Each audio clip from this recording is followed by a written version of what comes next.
Enrique Zuleta Puseiro, conocedor no solamente del tema a nivel nacional, sino también a nivel local. Zuleta, ¿cómo le va? Buen día, ¿cómo anda?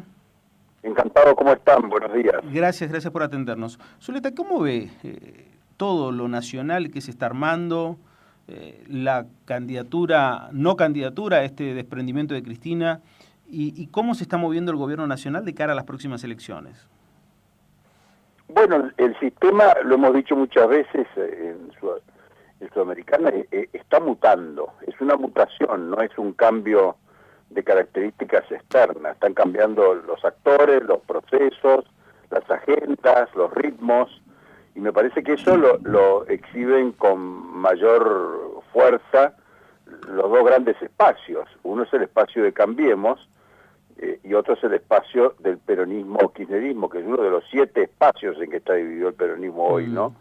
Entonces creo que ahí se producen innovaciones que sorprenden a muchos que no ven el fondo del problema. El fondo del problema es que hay autocríticas, hay revisión de procesos, hay cambios bastante importantes en todos los aspectos de la política. Cuando Cristina Fernández de Kirchner propone Fernández, asume ante todo un desafío propio, porque eso implica en el peronismo jugar una carta muy fuerte, porque si esa carta se juega con sinceridad, suma. Si esa carta no se juega con sinceridad y es simplemente para adaptarse a esa demanda centrista que tiene la sociedad, bueno, no solo no convence, sino que puede llegar a producir el efecto exactamente contrario. Ahora, el primer desafío es interno, el segundo es a Cambiemos, obliga a Cambiemos a innovar, a mejorar, a poner en marcha lo mejor que tiene y sobre todo a hacer política.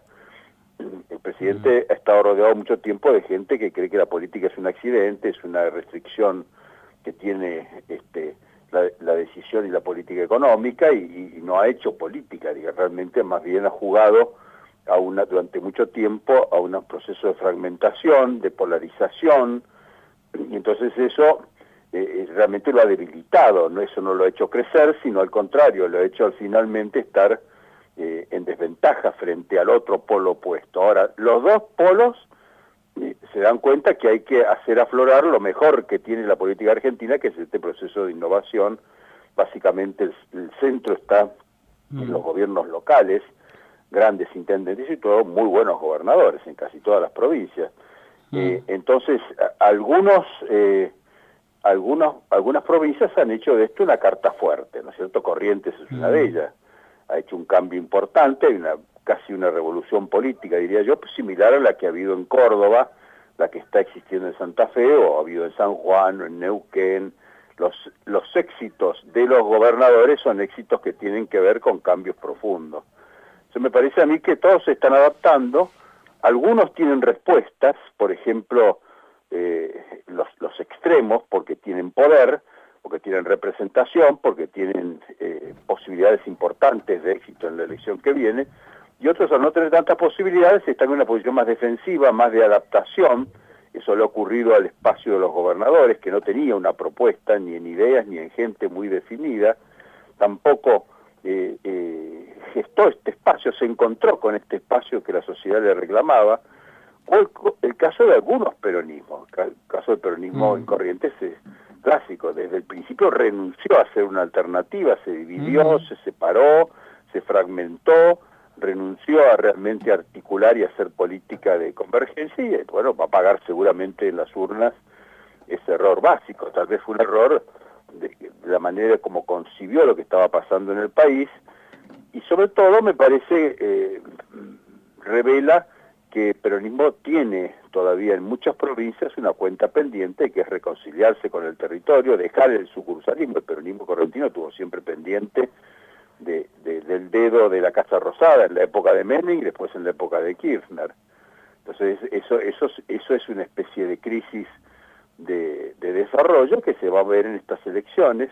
Es una elección intermedia, por otra parte, donde no se juega poder, y esta tendencia a la fragmentación se ha incrementado. Me quedan varias preguntas después de lo que fue su primer análisis, lo que tiene que ver en el contexto nacional. Si uno dice, bueno, ganan los gobiernos locales, ¿Eso se traslada a lo nacional? Digo, porque si uno hace el análisis, se tiene que quedar con, entonces tenemos que ver una victoria del justicialismo, todo dependerá del justicialismo en el marco del contexto nacional. Hay dos momentos. Hay un momento, vamos a decir, que va desde la elección de San Juan hasta la de Córdoba, hasta las PASO de Santa Fe también, en la cual se logra que lo local, vamos a decir, deje fuera la agenda nacional. Ahí se ha votado cosas locales. Entonces eso local no quiere decir algo menor, quiere decir la vida real de la gente, sus necesidades, sus expectativas, sus posibilidades, se fuera las agendas artificiales, que son agendas que vienen de los medios, de las políticas polarizadoras de unos y otros. Entonces realmente en las provincias ha habido un ciclo que es un ciclo donde la elección fue provincial. Eso dejó de existir después de Córdoba, porque en Córdoba la propia elección cordobesa y la forma como se desarrolló el post-Córdoba nacionalizan los gobernadores, nacionalizan los medios, nacionaliza Cristina y Alberto Fernández, nacionaliza el radicalismo cuando pone en marcha la convención. Entonces hoy hay mucho mayor interés por lo nacional.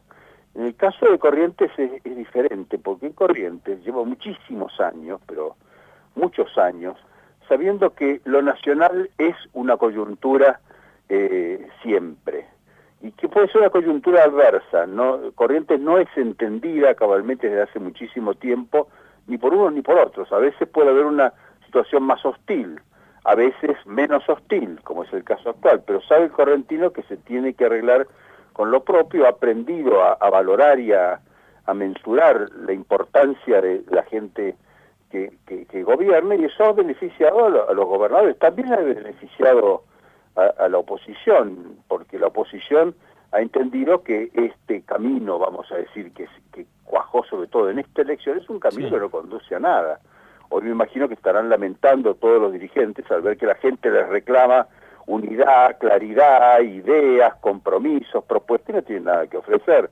Yo creo que va a haber una autocrítica muy grande dentro del peronismo. En cambio, en el caso de lo que fue ECO, después Cambiemos y hoy nuevamente ECO, hay una claridad de lectura porque ya se vivió un proceso como fue, por ejemplo, la transversalidad de la época del primer Kirchner, donde Colombia acompañó, claro, y formuló contribuyó a la formación de Kirchner-Cobos, y después vio perfectamente los riesgos que eso ocurría, que eso traería aparejado, digamos, y Valdés expresa perfectamente esta idea de los gobernadores fuertes, con nuevas agendas, con nuevas, vamos a decir, energías, muy mirando lo propio, pero con una visión de lo que ocurre afuera.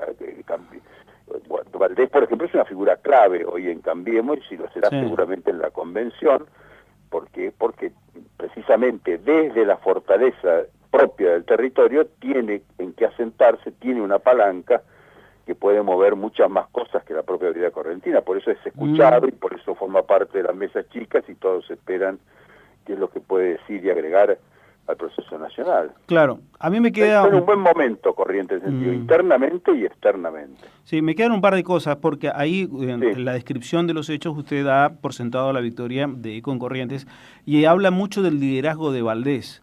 ¿Valdés es el elemento determinante en esta elección de medio tiempo aquí en Corrientes? Sí, las candidaturas no son muy significativas, son poco conocidas, no han tenido un papel importante en las campañas. Valdés asumió la campaña él, en casi todas los niveles de la campaña. Mi observación es que se optó, vamos a decir, por una fórmula en la cual el gobernador pasó a ser muy relevante. Valdés representa también una distinta, vamos a decir, una alternativa distinta, porque hay otra comunicación, hay una idea de lo nacional, no se elude las posiciones que tienen que ver con el futuro de la provincia más allá de la provincia misma, se apunta, vamos a decir, a un esquema de política que es posible hacerla porque fueron los años de Colombia lo que dio una provincia ordenada, con capacidades, destrezas, recursos y posibilidades incluso de enfrentar a gobiernos poderosísimos como fueron los gobiernos del kirchnerismo, sobre todo en la última etapa, donde no había ninguna posibilidad de negociar nada. Entonces me parece que es un proceso largo, no es una persona únicamente, es un proceso que yo diría que tiene mucha organicidad y en consecuencia tiene mucha fuerza. Esas raíces es lo que le dan fuerza más allá de la elección en sí misma. En Corrientes no hay incertidumbre, es muy claro cuando uno ve en los estudios que hacemos mensualmente.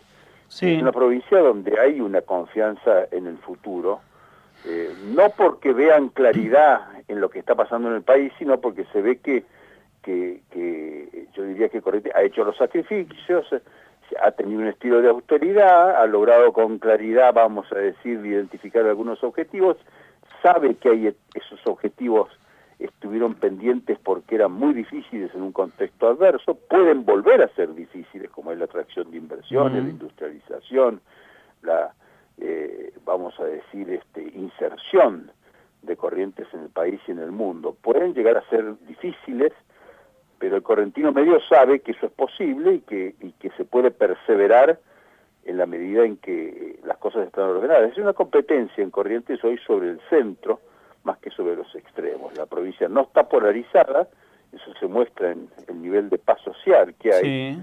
Ya lo que existió siempre, pero ahora es una paz social más natural en condiciones gravísimas como las que se han planteado en el país. Hoy realmente sabemos perfectamente que hay pobreza porque no hay trabajo, y no hay trabajo porque no hay inversión, y no hay inversión porque hay desconfianza, y hay desconfianza porque no hay consecuencia, firmeza, coherencia. Esas cosas, me parece, el correntino está mejor preparado para verlas y para desentrañarlas, y está menos expuesto, vamos a decir, a falsas ilusiones, a espejitos de colores. Me queda en todo esto una gran duda respecto de lo que es el electorado en Corrientes y su análisis. Primero, ¿cuáles son los últimos números que tienen en Corrientes? No, números electorales no tenemos. Tenemos una instancia muy grande para ECOS, pero no son números prolijos como los hemos tenido en otros tiempos. No soy un consultor electoral, digamos, estoy mirando más bien las cuestiones de gobierno. Hay varias encuestas electorales, no las conozco, pero está claro que hay un voto vacante, que no tiene candidatura. Esa revolución que está produciendo el peronismo en muchas provincias no se está produciendo en Corrientes por falta de opciones, y por esa especie de dimisión de la dirigencia de articular opciones ordenadoras, responsables.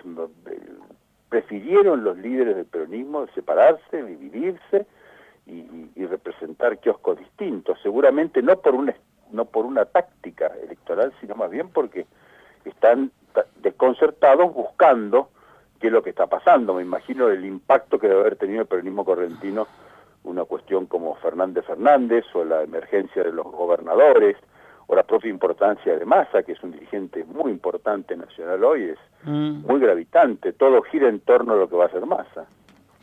La pregunta que me quedaba para el cierre, para el final, es, teniendo en cuenta que usted me marca claramente que Valdés es la figura convocante, ¿qué le suma menos? ¿Tassano o Macri? No, me parece que son dos problemas distintos. Macri seguramente es una opción inevitable, porque yo creo que en general el radicalismo no va a tener otra opción que acompañar Cambiemos, porque toda otra opción es desaconsejable. Por ejemplo, hace muchos meses que se está preguntando, por nosotros desde febrero por lo menos, sobre la opción B, con B corta, ¿no? Sí, Vidal. Y allí cuando uno pregunta, ¿qué le parece si el presidente se enfoca absolutamente en la gestión y en el desarrollo de la lucha contra la crisis y abandona la campaña y pone en su lugar a María Eugenia Vidal? ¿Qué le parece? Muy bien, bien, mal, muy mal. El rechazo a esa opción es del 60%. Están a favor de la opción B un 35%, eso a nivel país, ¿eh? O sea que no es una opción que pueda considerar Cambiemos, que tiene datos y que está todo el tiempo escrutando las tendencias. Esa no es una opción, a pesar de la buena imagen que tuvo Vidal y de la superioridad respecto a Macri, en el sentido de que no tuvo que afrontar los riesgos que tuvo que afrontar Macri. Sin embargo, no, la gente vería eso como una debacle. Creo que lo más consecuente es acompañar a Cambiemos, aunque con un muy fuerte pero, a métodos, a procedimientos y sobre todo a la marginación del radicalismo de los niveles de decisión. O sea que Macri es una opción inevitable. En el caso de Tassano, bueno, siempre hubo, vamos a decir, una crisis en la relación entre provincia y ciudad, y me parece tal vez que la provincia ha enfocado su esfuerzo en este esfuerzo nacional que he tratado de describir, y es ahora, me parece, a partir de esta elección, que ponga todo su foco en las ciudades, porque las provincias prosperan, se desarrollan, crecen cuando las ciudades prosperan y crecen. No hay ninguna posibilidad de que una provincia salte sobre la sombra. Ahora, la ciudad es difícil, hereda una situación complejísima, no ha quedado un buen saldo de las gestiones anteriores, y me parece que el ritmo de recuperación de la ciudad es distinto naturalmente que el de la provincia. Me parece que no le pesa en contra, me parece que lo que existe es si en el pasivo, vamos a decir, las cosas que hay que solucionar, seguramente las políticas de las ciudades, de la red de ciudades, más que de una ciudad en particular, están pendientes. El gran proyecto ahora es poner en marcha una red de ciudades que aproveche la sinergia de la provincia y sus posibilidades y la proyecten en las ciudades, y las ciudades a su vez le proyecten a la provincia la fuerza de las ciudades. Las provincias que han crecido porque sus ciudades han crecido, y sobre todo la articulación, la red entre las ciudades ha crecido. No lo dudo, y me parece que eso es lo que apunta el gobierno. Por eso este gobierno le da tanto a la capital, le da tanto en apoyo, especialmente en la infraestructura. Pero no es solo dar apoyo ni dar recursos, es pensar el territorio como una red de ciudades con sinergias que se desarrollan. No es una ciudad. Si hay dos modelos, uno es de las ciudades Estado, le damos recursos, lo protegemos, le damos obra pública, eso no es una solución. Tampoco es las áreas metropolitanas, que fue lo que hizo realmente este gobierno en este momento, el gobierno Macri. Son las redes de ciudades más complejas, son ciudades pequeñas, medianas y grandes, son fondos de cohesión donde las zonas ricas apoyan a las zonas pobres. Es un proceso de cooperación institucional, una especie de federalismo interior que está pendiente. El gobierno Macri sobre esto no tuvo una idea clara, no hizo casi nada, pensó al igual que el peronismo que es cuestión de obra pública. Y eso no basta, para nada. Me parece que lo que importa es realmente los procesos de cooperación entre regiones. En eso apuntó en un buen momento que fue el 2013 Colombia, y me parece que esa idea del plan estratégico hay que recuperarla y ponerla en el centro de cualquier otra consideración. ¿El gobierno nacional subestimó la política? Por supuesto, me parece que el grupo de funcionarios y de dirigentes del PRO subestimó la política, quiso sustituirla por una idea que es la gestión y la relación con los vecinos. Es una idea vecinalista que fue muy positiva y eficaz en las gestiones de Macri durante 8 años, que no se podía proyectar sin una traducción y un fuerte componente. Se dijo, bueno, tenemos al radicalismo que se encargará de eso, pero eso es lo que no funcionó, porque la coalición electoral tardó en ser una coalición de gobierno, no llegó a ser una coalición de gobierno. Hoy eso es lo que estamos discutiendo en estas horas en el país, cómo las coaliciones electorales, que son la realidad nueva, que supera a los partidos, se convierten en coaliciones de gobierno. Uno dice, hagamos un pacto, dice la Iglesia hoy, ¿no es cierto? Claro. Pero no es pacto, no es cuestión de pacto, es cuestión de transversalidades. Por eso creo que esa es la ventaja que ha tenido el impacto de Fernández y Fernández, porque claro, Alberto Fernández fue eso, una transversalidad. Había 7 gobernadores, había Kirchner Cobos, había ministros como Lustó, había cancilleres como Bielsa, vicecancilleres como el Pechi Quiroga, estaba encargada de la relación económica internacional Beatriz Nófal, había figuras como Pratgay, como Martín Redrado. La transversalidad es la gran cuenta pendiente de la política argentina, es lo que seguramente debería haber hecho Macri cuando tuvo esa extraordinaria oportunidad que se inició en el 2016. Zuleta Puseiro, como siempre, muy amable, muchas gracias por su generosidad con la radio. Gracias a ustedes. Enrique Zuleta Puseiro en contacto con nosotros.